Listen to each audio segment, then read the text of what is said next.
안녕하세요. 잘하는 공부, 잘 나가는 공부방 잘공입니다. 자, 오늘의 주제는 공부방의 아이 발칙한 사기일까 미티일까에 대해서 한번 이야기 나눠보려고 합니다. 저번 주에 있었던 저희 공부방에 대한 이야기거든요. 한번 여러분 생각해보고 여러분들도 한번 간접 경험 해보셔서 이런 경우가 당하셨을 때 적절하게 대처하시기 바랍니다. 제가 옛날 생각을 하게 하네요. 제가 2019년 전에는 그룹으로 수업을 하다가 2019년 하반기쯤에 한 팀부터 점차적으로 코칭식 수업으로 바꿔갔거든요. 그런데 그 아이가 지금 고등학교 2학년이 되었으니까 그 아이가 4학년 때 이야기인 것 같아요. 어느 날 제가 그룹으로 수업을 하니까 수업하기 전에 숙제 검사를 하잖아요. 단어 쓰기 검사도 하고 리딩 독해를 제대로 해왔나 검사도 하고, 그룹으로 코칭 수업을 할 때는 아이들한테 숙제 검사를 했을 때는 꼼꼼하게 잘했나 못했나를 보는 게 아니라 했나 안 했나가 기준이었어요. 그룹으로 수업을 하는 아이들이 6명, 적게는 4명, 많게는 9명이었기 때문에 숙제를 꼼꼼하게 다 했나 안 했나가 검사하는 게 아니라 이 아이가 숙제를 했나 안 했나가 목적인 거죠. 그래서 항상 수업하기 전에 숙제 검사 5분을 하는데, 숙제 검사할 때는 단어 쓰기 했나 안 했나 하고 검사해서 도장 찍어주고, 리딩 수업할 때 독해 했나 안 했나 체크하고 했나 안 했나 도장 찍어주고, 4페이지까지 문법 숙제 줬는데 이 아이가 그 숙제를 했나 안 했나 확인하고 도장 찍어주고, 그리고 아이들에게 함께 테스트 시험 보는 게 이게 다였거든요. 그러니까 그때는 그룹식으로 수업을 하고 수업 시간이 60분밖에 되지 않는 촉박한 시간이었기 때문에 아이가 얼마나 꼼꼼하게 숙제를 했는지, 아이가 생각하면서 숙제를 했는지, 대충 시간 때우기식으로 숙제를 했는지 이 꼼꼼하게 하나하나씩 다 검토하기보다는 이 아이가 숙제를 했나 안 했나가 목적인 거죠. 그러다가 어느 날 갑자기 이 아이가 문법을, 제가 진도를 나가는데 수업 시간에 문법 설명을 하다가 아이한테 질문을 하는데 질문에 대한 대답을 잘 못하는 거예요. 아, 이상하다. 분명히 문법 숙제는 다 해와서 문법은 항상 다 맞았는데 왜 이 아이가 질문하면 모르지? 좀 이상하다 생각하고 그냥 넘어간 거죠. 당연히 아이들이 배웠는데 잊어버렸나 보다. 배운 걸 잊어버렸나 보다. 다음에 복습할 때 다시 한번 꼼꼼하게 다시 가르쳐 줘야지 라고 생각을 하고 저도 그냥 우야무야 넘어간 거거든요. 그런데 어느 날 보니까 숙제 검사를 하다가 보니까 좀 이상한 거예요. 그래서 제가 이렇게 그 문제를 이렇게 다 훑어보니까 틀린 것도 맞았다 한 것도 있고 맞은 것도 맞았다 한 거 있고 다 맞은 거예요. 틀린 것도 맞았다고 맞은 것도 맞았다고. 이상하다 싶어가지고 제가 이제 아이한테 물어본 거죠. 잘공아, 이거 문제 채점 누가 했어? 했더니 그때도 역시 채점은 학부모님이 직접 해주시거든요. 그래서 채점 누가 했어? 라고 물어보니까 엄마가 했다라는 거예요. 그래? 엄마가 채점했는데 틀린 것도 맞았다 하셨네? 뭐 사람이니까 그럴 수도 있지. 엄마한테 다음부터 채점 꼼꼼하게 해달라 해 라고 얘기를 했죠. 그리고 이제 수업을 하면서 아이한테 문법을 계속 물어보는데 질문에 대한 대답을 못하는 거예요. 그래서 이상하다 싶어가지고 제가 학부모님한테 문자를 준 거예요. 어머니, 혹시 잘공이 채점 직접 해주시나요? 물어봤는데 어머니가 채점 안 해준 지 한참 오래됐다는 거예요. 그러고 보고 아이를 관찰해 보니까 아이가 수상쩍은 거예요. 알고 봤더니 이 아이가 답지를 보고 다 자기가 문제를 체크하고 답지를 보고 다 자기가 동그라미 쳐서 다 맞았다 한 거예요. 하물며 틀린 문제도 그냥 다 동그라미 쳐온 거예요. 이게 한 달, 2달이 가고 그 문법 서적 한 권이 끝날 때까지 저는 몰랐던 거죠. 그러니까 이제 그때부터 이제 머리가 새하얘지면서 노래진 거죠. 그룹 수업이기 때문에 이 아이를 다시 그걸 복습을 시킬 수도 없고, 이 아이 때문에 다시 그 문법을 다시 돌려서 수업을 할 수도 없고, 한 권을 이미 답지를 보고 다 베꼈기 때문에 내가 이 아이를 따로 빼서 수업해 줄 수 있는 시간적 여력도 없고, 그러니까 이제 뭐 화가 막 올라오는 거죠. 답이 없으니까 막 화가 올라오는 거예요. 참 그때 난감했던 그런 시기가 있었거든요. 그래서 그 아이 같은 경우에는 그 문법 책을 버리고, 그 문법 시간이 되면 다른 아이들은 다 똑같이 진도를 나가는 문법을 하고 그 답지를 보고 채점을 했던 그 아이만 문법 타이밍에 뒷자리에 앉아서 그동안 했던 그 문제를 푸는 그런 시간을 가졌거든요. 이렇게 난감한 시기가 있었어요. 그런데 이런 일은 다반사 일어나는 것 같아요. 학원을 하면서. 공부방을 운영을 하면서 이런 일은 다반사 일어나더라고요. 그런데 국기야 저번 주에도 그런 일이 일어났어요. 저희 집 공부방에 다니는 잘공이가 있는데 이 잘공이는 너무너무 얌전하고 되게 순진해요.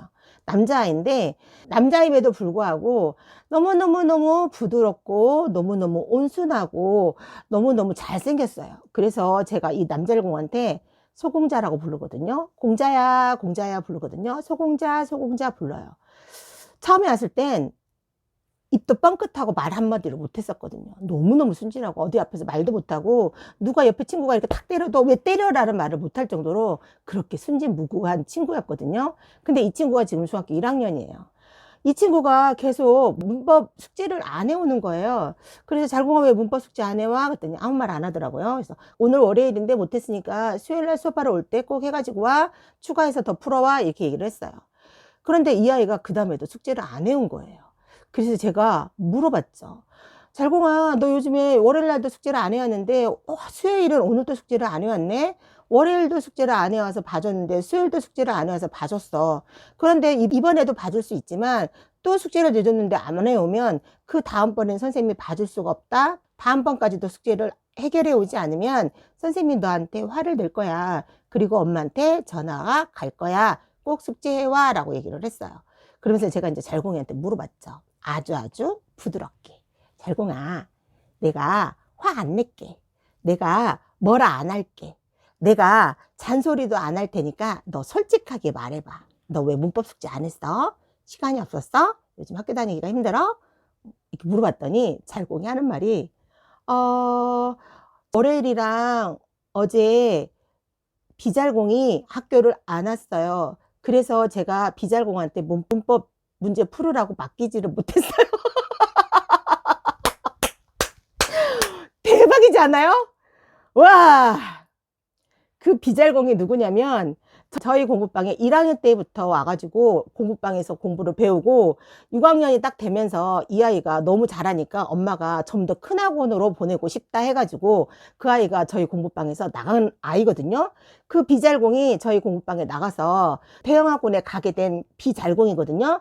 그 비잘공이 그 학원에서 탑반이 된 거예요. 그래서 그 엄마가 케이크도 사들고 저한테 감사하다고 인사도 오고 했던 그 비잘공이에요. 근데 그 비잘공과 저희 공부방에 다니는 A자공은 우리 공부방에서는 한 번도 만난 적이 없는데 어떻게 학교에서 만났는데 얘기를 하다 보니까 B잘공도 옛날에는 잘공 공부방을 다녔고 A잘공은 지금 잘공 공부방을 다니고 있는 거예요. 그런데 이 아이가 같은 반이 된 거예요. 중학교 때 지금. 그러니까 B잘공이 나 옛날에 그 잘공 공부방 다녔었는데 나 옛날에 이거 잘공 공부방 다녔을 때 이거 풀었었는데 이제 이렇게 얘기를 하는 거예요. 근데 B잘공이 정말 똑똑하긴 하거든요. 영특하긴 하거든요. 근데 이 B잘공이 취미가 공부인가 봐요. A잘공이 어느 날 B잘공한테 이 문제를 풀어달라 한 거예요. 그러니까 B잘공이 학교에서 그 문제를 다 풀어준 거죠. 그러면 다 풀어줘서 이제 엄마한테 채점 봐달라 해서 채점 봐주고 또 그 다음날 가서 B잘공한테 가서 이 문제 좀 풀어줘 라고 얘기를 하니까 B잘공이 또 문제를 다 풀어준 거예요. 그러니까 이 A잘공은 한동안 그 문제를 자기가 풀은 게 아니라 친구한테 풀어달라 해가지고 문제를 해결해가지고 온 거예요. 그래서 제가 이런 거를 방지하기 위해서 옛날에 그 지금 고등학교 2학년 되었던 그 아이가 초등학교 때 그런 일이 발생한 다음부터 저희 공부방에는 문법을 풀 때 그 아이를 계기로 해서 저희 공부방에 문법 풀 때 규칙을 좀 바꿨거든요.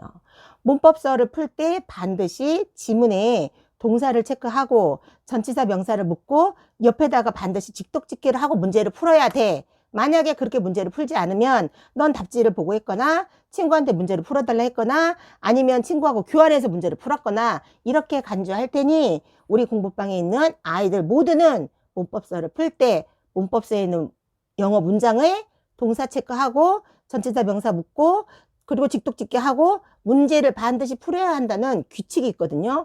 그런데 이 A잘공이 어느 날 그 규칙이 안 지키고 자꾸 문제만 풀어오는 거예요. 근데 그 문제를 풀어왔는데 동그라미가 다 맞는 거예요.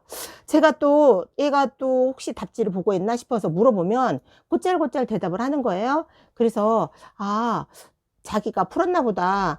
뭐 어느 날은 뭐 책도 안 가졌다고 그래서 학교에다 책을 두고 왔어요 이렇게 얘기를 하고, 또 뭐 집에다 놓고 왔어요 깜빡 잊어버리고 숙제를 안 했어요 이렇게 얘기를 하길래, 그 순진무구한 소공자가 나를 속이기 하겠어? 이런 생각은 꿈에도 생각 못하고 그 아이의 말을 100% 믿고, 그래 다음에 꼭 가져와, 다음에 꼭 풀어와 하고 이렇게 넘어갔던 거죠. 그런데 저번 주에 그 A잘공이 하는 말을 듣고 뒤통수를 빡 쳤던 거죠.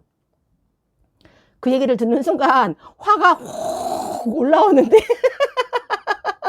화를 낼 수가 없는 거예요. 왜냐면 내가 A잘공한테 말했잖아요. 화 안 내겠다고, 잔소리 안 하겠다고. 그런데 내가 그 이야기를 듣는 순간 화를 낼 수가 없어서 웃었죠. 그냥 어이가 없어서 웃음이 나온 거예요. 잘공아, 내가 너한테 화를 안 내겠다 해서 내가 화를 낼 수는 없지만 이런 식으로 공부하면 너만 손해야. 나는 이미 수강료를 다 받았고 내가 해야 할 도리는 나는 이미 너한테 다 한 것 같아. 그런데 네가 숙제를 안 해오고 친구한테 부탁해서 문제를 풀어오고 답지를 보고 하는 건 너의 자유지만 너는 그만큼 손해야. 학원에 와서 배웠는데 얻은 것이 없어서 손해. 엄마가 힘들게 벌어서 아껴서 교육비 낸 수강료를 냈는데 그 돈값을 못한 엄마의 손해. 시간 손해, 돈 손해, 그리고 노력 손해, 에너지 손해가 있는 건 모두 네 책임이야. 다음에 이렇게 돼서 네가 고등학교를 간 다음에 실력이 늘지 않는다고 선생님을 원망하면 안 돼 하고 잔소리를 간단히 하고 그냥 보냈거든요. 참 씁쓸했습니다. 아, 다시 보자 모범생. 아, 다시 보자 순진무구한 아이들. 얌전한 고양이 부뚜막에 먼저 올라간다더니 이 녀석이 부뚜막에 올라가 딱 앉아서 자리를 잡고 있더라고요. 아이고야, 참. 이 아이의 이 발칙한 사건은 사기일까요? 위태일까요? 다짐을 받고 제가 반드시 문법 문제를 풀 때 네 스스로 문제를 풀고, 네가 문제를 풀 때 항상 문제를 읽으면서 동사 체크하고 직독짓기를 하고 문제를 푼다면 친구한테 굳이 맡길 필요가 없었을 텐데, 네가 그걸 안 하니까 친구한테 맡기기도 하고 답지를 보고 하기도 하고 인터넷을 뒤져서 답지를 찾아서 문제를 풀어오건만 그거에 대한 그 책임은 너가 져야 한다라는 걸 인지시키면서 하루를 마무리했습니다. 참 어이없는 하루를 마무리했죠. 여러분의 공부방, 교습소, 학원에도 반드시 이런 아이 꼭 있을 겁니다. 저도 이런 아이들이 꼭 1년에 한 번씩 발탁이 되더라고요. 없어지진 않은 것 같아요. 내가 아무리, 저는 진짜 수업 시간에 아이들을 꼼꼼하게 검사하고 진짜 하나에서 열까지 아이들을 정말 밀착 관리한다고 생각을 하는데, 그렇게 가까이서 밀착 관리한다고 생각하고 아이들을 꼼꼼하게 지도한다고 해도 그 사이에 빈틈을 여지없이 노려서 그것을 헤엄을 치고 다니는 아이들이 꼭 들어다더라고요. 이렇게 밀착 관리하고 아이들 가까이서 아이들을 관리를 1대1로 관리함에도 불구하고 이렇게 중간에 틈을 이용해서 허우적거리는 아이들이 있는데, 대형 학원이나 학생 수가 많은 학원에 가 있는 아이들은 얼마나 그 속에서 헤엄치고 얼마나 그 속에서 세월을 낚고 있는지 참 안타까운 현실이고, 참 이 안타까운 현실을 만들어가는 이 빈틈을 노려서 이 여지없이 헤엄쳐가는 이 아이들을 어찌하면 좋을까라는 한숨이 나오더라고요. 그때 내 자식이 그랬을 때 나의 기분은 어땠을까라는 부모 입장에 또 서보기도 하고, 또 얼마나 공부가 하기 싫었으면 저럴까라는 아이들의 마음도 이해가 되기도 하면서 참 안타까운 하루를 또 일주일을 보냈습니다. 여러분들이 운영하고 계시는 공부방, 교습소, 학원에 있는 학생들이 비록 모범생일지라도, 비록 그 아이가 순진하고 선생님 말을 잘 듣는 그런 소공자 같은 아이일지라도 아이는 여전히 아이일 뿐이고, 아이는 여전히 그 어른들의 빈틈을 노리고 언제나 그 빈틈 속에서 자유를 만끽하고자 이런 발칙한 사기, 이런 발칙한 위트, 이런 공작을 벌일 수 있다라는 전제를 항상 인지하시고 아이들을 더더욱 주시하시고 더더욱 밀착 관리하시는 하루가 되시길 기원하면서 영상 마무리해 보도록 하겠습니다. 우리가 또 이렇게 뒤통수를 맞고 발칙한 아이들에게 앞통수도 맞고 코가 깨질지라도 또 오늘의 또 기운을 내서 오늘의 열정에, 오늘의 또 긍정의 에너지를 가지고 또 골고루 아이들에게 나눠줄 수 있는 여러분들과 제가 되기를 간절히 기원하고, 아이들도 성장하고 저도 더불어 성장할 수 있는 여러분들과 제가 되기를 간절히 기원하면서 영상 마무리해 보도록 하겠습니다. 오늘도 화이팅!